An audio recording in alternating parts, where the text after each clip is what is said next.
To adults, a decade might not seem like a long time. It might feel like it passes in an instant. However, my daughter, who was once a primary school student, is now old enough to be a working adult. My husband, Paul, who left us on his own will, has been staying at his parents' house for a decade now, failing to fulfill his duties as a father. My mother-in-law, who allowed this, is the same. Even if I were proposed a house where all our generations could live together, what they probably would want from me is nothing but to be their housekeeper. It's too late now. Even if they start acting friendly upon sensing money.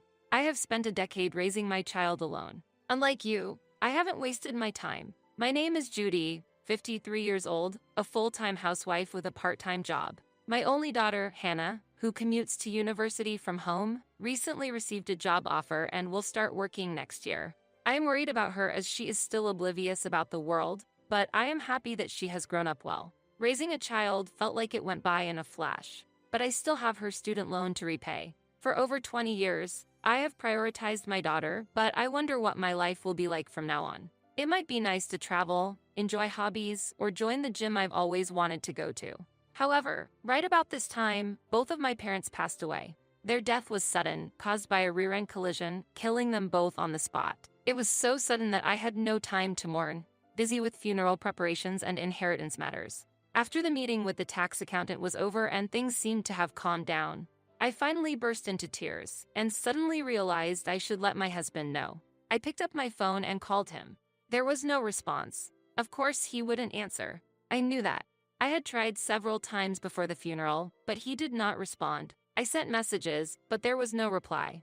After several attempts, I got busy and forgot about him. More than a week had passed. I don't consider myself heartless for not thinking about my husband at such a time. In fact, it's been years since my husband stopped coming home. He's not missing.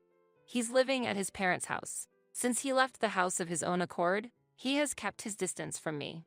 At times it can be troublesome and annoying if you can't get in contact. If there is an emergency, I can only leave a message with his parents' home phone. I was puzzled when my husband first left. I don't really know why he left, since he refused to talk to me about it. But I could care less about the reason once I was caught up with childcare and a full-time job. I felt it was pointless to try to understand someone who would go to such lengths to abandon his family. From the beginning of our marriage, he had prioritized his own family more than us. We argued about this many times. Even if I emphasized repeatedly that we had our own family to protect, he would break his promises whenever his mother would ask him for a favor. It didn't matter if we had prepared to go out or booked a trip. Still, I felt he tried to contribute to the family when our daughter was young. But when our daughter reached teenage years and her attitude towards her father became colder, his mother suddenly hurt her back. That year, there was a lot of snow, and my daughter and I had caught colds. He said he would help out at his parents' house for a while, since it was a difficult time for his mother, but he never came back. How a husband who couldn't handle household chores at all was useful? I don't know. But my mother-in-law kept him there, saying it was okay for him to stay as long as he liked, pampering him. The overprotective and overly interfering mother-in-law was spoiling her grown-up son. As a result, my husband couldn't escape the luxury of living at his parents' home. To my mother-in-law, I was the bad daughter-in-law who stole her precious son. Their behavior truly was unreasonable and unbearable. Since I had no choice, I contacted my husband's parents' house. The one who picked up the phone, however, was my mother-in-law. "Hello, Mother, it's Judy. Is Paul there? I can't get in touch with him. What's wrong? I need to speak to him. Can you put him on the line, please? What do you need to talk to him about? I'll let him know." This was the usual exchange. Because of this, I haven't had a direct conversation with my husband in years.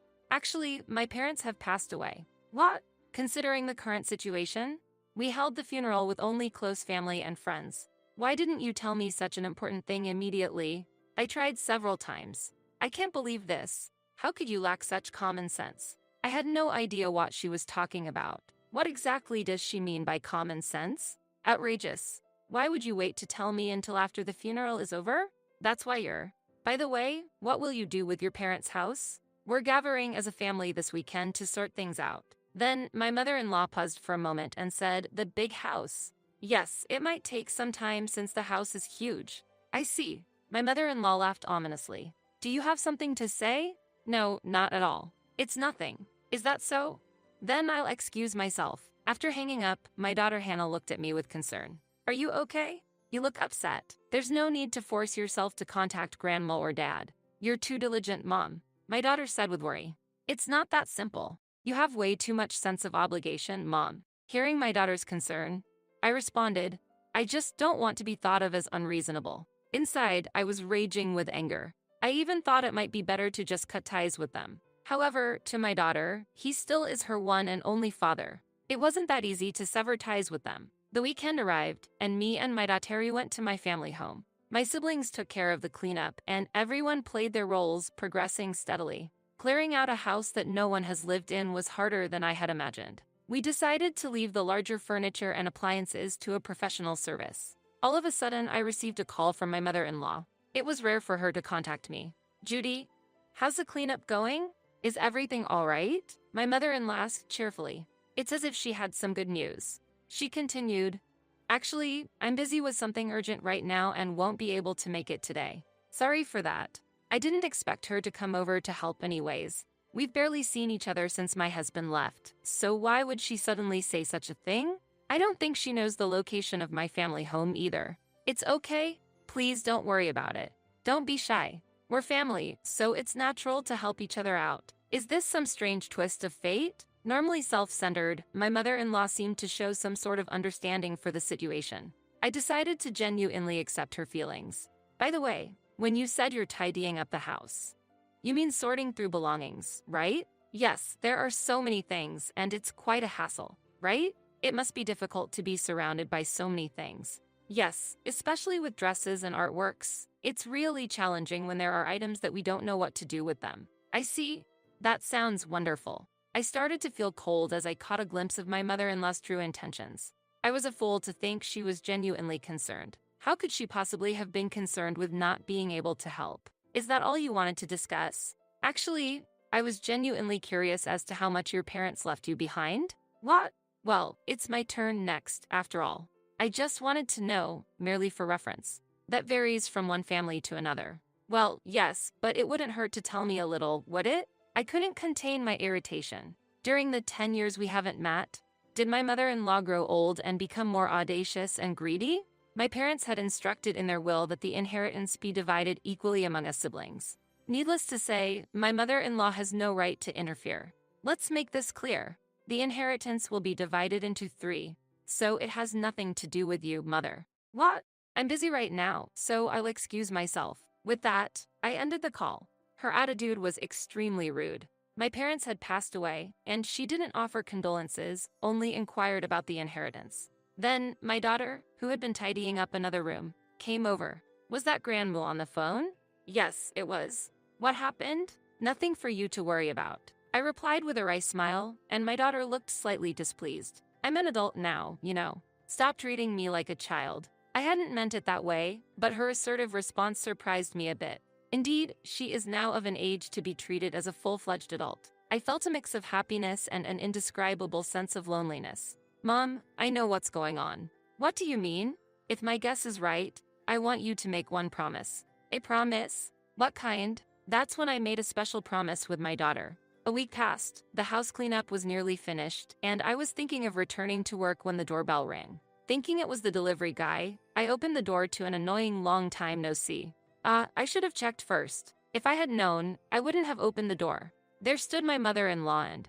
Who was that next to her? A loose, unshapely figure with thin hair fluttering in the breeze. Was this middle-aged man, wearing a stretched-out sweatshirt looking filthy, really my spouse, Paul? I stared in disbelief at first and said, "You've got the wrong address." As I was about to close the door, my mother-in-law said, "Don't joke around, Judy." Breaking the silence and visiting without any prior announcement. What did these two want? And most of all, why was my mother-in-law in such high spirits? Despite never allowing any space between her and her beloved son, my mother-in-law breezed past me and entered the room with confidence. "Wait, Mother." My husband followed her in, entering my property without asking. Maybe he didn't need permission since it was his home too. But the 10-year gap had practically made him a stranger to me. And I certainly didn't want to welcome this unsightly man into my home. "I have a surprise for you, Judy." "I thought you'd be pleased," my mother-in-law cheerily said. My husband sat down next to my mother-in-law. "Oh, I'd like some coffee, please." "Paul, how about you?"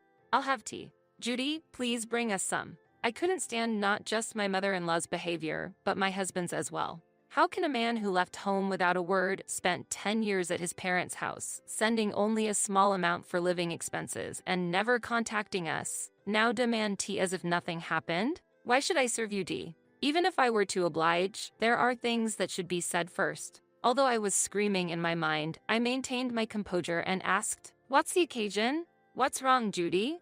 Please make it quick." "What? This is how you treat us after we've come all this way? If you have no business here, please leave." What a rude daughter-in-law.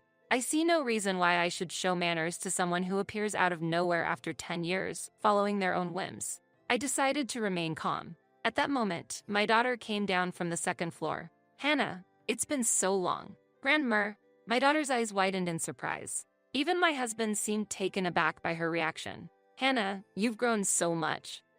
Who are you?" It seemed she didn't recognize the man next to her grandmother as her father. Understandably so, since the last time they saw each other was when she was in elementary school. "What do you mean?"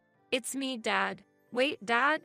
"Oh, Hannah, I can understand. It's hard to accept that this slightly overweight, balding middle-aged man is your father. To you, he's nothing but a stranger." "Hannah, sit down here," her father instructed, pointing to the seat next to him. My daughter stepped back, visibly uncomfortable. "No, absolutely not." "Why not?" "I have a unique condition that makes me ill if I don't stand. Don't worry about it."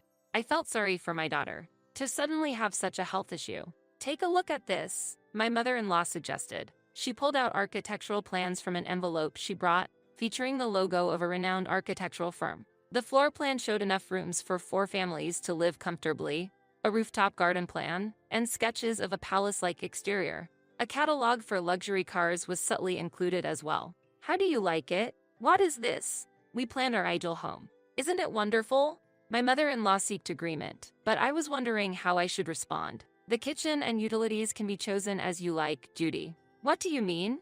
"No need to be shy. It's your right to decide since you'll be the one using it." "Using it? What do you mean?" "I recently realized we should live together as a family, and since we just happened to get some money on our hands." "What timing, don't you agree?" "That is."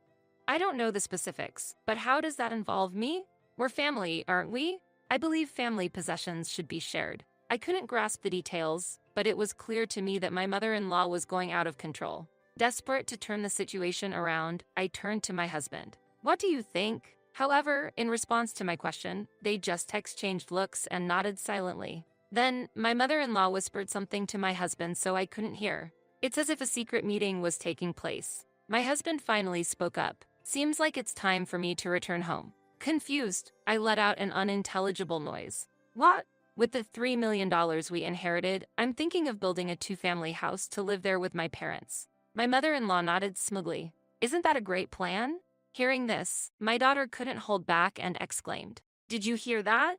"Mom, it's just like I said." I couldn't help but laugh. "Haha, I can't believe it really turned out just as you said." "Ahaha, Hannah, you're amazing." We shared a laugh, and the atmosphere lightened. Seeing this, my mother-in-law and husband also seemed pleased. "I'm glad you two agree." "True. The construction date is already set, and all that's left is to pay the down payment." My daughter confronted the two, who seemed to be misunderstanding. "You're completely wrong." "Grandma, Dad, don't you think you're being a bit too oblivious?" "Huh? Even if you say you want to live together, I absolutely refuse to take care of the two of you who have troubled Mom for years." Surprised, my mother-in-law exclaimed, "What? Mom, I won the bet, so keep your promise." My daughter said energetically. All right, I responded. Hearing our conversation, my mother-in-law asked, "What do you mean? What promise?" "Grandma, it seems like you can't tell the difference between what belongs to others and what belongs to you. So we bet on whether or not Grandma was after the inheritance." "Huh? What does that mean?" "If you could tell the difference, you would long have told Dad to go back. You would have told him to go back to his own home. But you yourself said that families should be together. I wonder whether you know what place was the right place to live, yours or ours?" It was my husband that raised his voice next. "Truth is, I left this house because of you two." My daughter and I looked at each other. We couldn't understand what he was saying. "I would have forgiven you immediately if you had just apologized. I was waiting for just one word from you both." "Wait, you lost me." "What do you mean?"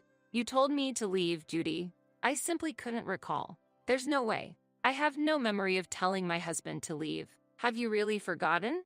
That cold, snowy night. When I came home tired from work, you told me to leave the house. That night when it was snowing? Trying to remember, a faint memory came back. That day, despite Hannah and me being bedridden with a cold, you came home without buying anything and asked, "What's for dinner?" So I just asked you to dine out, to hold on to such a trivial thing for years. It felt like all the strength drained out of me. How stupid. Was that really what happened? Yes, that's why I'm confused. Even so, why did you leave it like that? It's your fault. I tried to contact you many times. You and your mother as well. My mother-in-law smirked with a hint of guilt for not relaying the messages. Apologize and I'll forgive everything. Wait, I should apologize. Let's forget about the past and start anew. Let's reconcile as a family. Hearing this, my daughter couldn't contain her laughter. Dad, didn't you know? Know what? Mom has been preparing for divorce for 5 years. What? The promise with my daughter was to get divorced. If my mother-in-law was acting out of greed for the inheritance, it was a sign of endless troubles ahead, prompting me to make my own decision, including her wish for me to carve out my own future. Having her support, I truly felt relieved. It was like shedding a heavy burden off my shoulders that I've been carrying for years. Don't joke around. Do you think you can just submit a divorce application unilaterally? Calmly, I retorted to my husband's anger. Long-term no contact and separation are sufficient grounds for divorce. What does that mean? Didn't you know? I thought I was fulfilling my duties as a father by sending money. In reality, the amount was way too insignificant. Do you think children can be raised on money alone? How can you say you've fulfilled your role as a father after neglecting your family for 10 years? A mother is supposed to take care of the kids. There was no point in talking to such a person. No need to try and understand each other. Yes, I raised her by myself. And indeed, we didn't need you. Work, school events, pickups, preparing lunchboxes. Looking back, it was indeed challenging. Even when I was sick, the husband I should have been able to rely on was absent. Your presence was and will be unnecessary. What? Let's send this. I'll submit the divorce papers. Wait, are you serious? What are you planning to do from now on? Judy, please help. What should me and Paul do when we get older? My mother-in-law pleaded, trembling with fear. You're essentially saying Hannah and I should be your helpers or caregiving staff. No, that's not what I don't know what to tell you. Unless I have something I'm indebted to you. What about the $3 million inheritance? Let's use it more effectively. Where did these $3 million come from? If divided among siblings, it implies there was a $9 million inheritance. There couldn't possibly be such a large sum. Indeed, my family home looked impressive, but it was old and of no special value. And most of the wealth was spent by my financially careless parents. $3 million, $3 million. Could it be a misunderstanding of dividing into 3? What? There wasn't such a large sum of inheritance in the first place. What? Even if there were, I would never build a house for us to live together. I declare this firmly in front of my bewildered mother-in-law and tearful husband. Judy, are you really going to leave me behind? Despite the middle-aged man's tears pleading for forgiveness, my decision remained unchanged. Continue living at your beloved parents' home as you wish. Goodbye. 3 months had passed since then. The ceaseless demands for reconciliation from my ex-spouse were borderline stalking. The lengthy messages containing grievances sent over 20 times a day obviously went unread. If he persisted in his intrusive behavior, I hinted I would be taking legal action. I saved the threatening emails as evidence for potential future use, and upon learning this, he backed down. The divorce papers were finally filled out and processed without issue. Thinking about it, my ex-husband and mother-in-law lacked imagination. They failed to empathize with others and only thought about their own future, succumbing to immediate pleasures and selfish living, which inevitably lead to regret. The idea that someone else should take care of them was naive. It's a pitiful sight, considering even my daughter is striving to become independent. Speaking of which, after getting a job, my daughter plans to move out and live alone. It was my suggestion. Though I'll be lonely, it will be a great experience for her. Understanding the value of money, time, and family requires actual experience. Since she'll live nearby, it's not like she'll be left to struggle on her own. I'm always ready to support her and wish for her to grow into a responsible adult. As for myself, I've been offered a full-time position at the company where I was working part-time. After the task of raising a child somehow came to an end, they strongly recommended it. I'm very grateful for the opportunity to become a full-time employee following the divorce. I'm currently diligently studying to get a certificate. I'm excited about this new journey. When I shared the news with my daughter, she said, "Mom, you're like a new employee, just like me," and we laughed together. Time flows equally for everyone, but how we spend those 10 years varies. There will be enjoyable times and moments when things don't go as planned. Maybe after another 10 years, some conclusions will be reached. I plan to live freely like my daughter wished for me. I hope you do the same.